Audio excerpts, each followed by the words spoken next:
Hello everyone, my name is Pallavi Barman and I'm the custodian of HRX. Fitness and nutrition happens to be my passion and I love drawing parallels between food and psychology.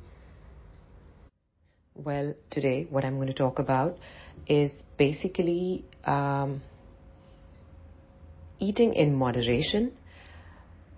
Tell me how many times most of you are kind of bombarded with this question around intermittent fasting, or how many times have you been curious about what this intermittent fasting is? I think today's topic for me, which is eating in moderation, kind of hints upon what intermittent fasting is for me, my personal interpretation, and how it can really help. But trust me, I'm not going to be the proponent of any particular diet fad, or I'm not a promoter of intermittent fasting, but I'm going to be talking about eating in moderation, like I said.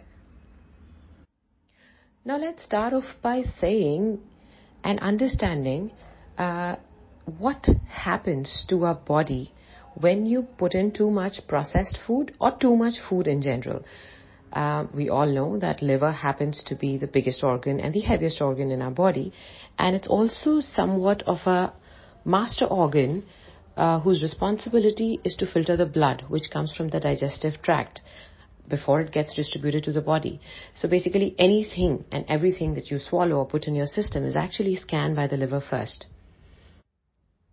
And when we start overloading our system with a lot of food or a lot of processed food, that is when you just sort of keep stuffing, not realizing whether you're eating out of hunger or out of any other reason.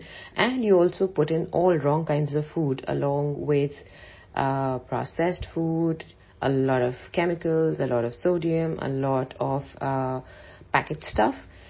Then the liver is overwhelmed with acid toxins.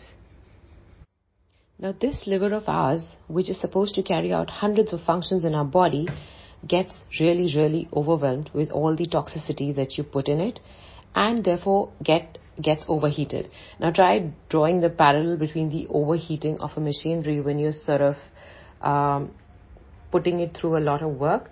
Similarly, a liver also gets overheated when you're subjecting it to process a lot of processed stuff and make it overdo its work. Now this becomes a huge source of inflammation. Since the liver makes blood from the food we eat, the blood starts to overheat as well.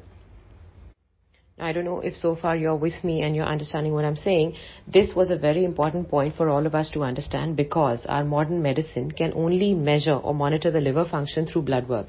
Like you all must have seen your blood reports for liver. Typically SGOT or SGPT is how the tests are run, and that's how the reading is derived for understanding the liver function in your body. So now we realized how the liver gets overheated with overprocessing and how it also overheats the blood. When this causes inflammation, please understand that the liver cells also get injured or damaged, which means the enzymes that the liver produces start spilling into your blood, raising your SGPT and SGOT in your blood levels, signaling a liver disease. So my friends, while it sounds really grave the way I've explained it and somewhat scary, but the moot point here is that if you are putting in too much, or if you are putting in too many wrong things in your system, then clearly you're going to cause overheating of your internal system, leading to inflammation. Inflammation is not helpful in any way, because it then starts hindering with your hormonal health as well.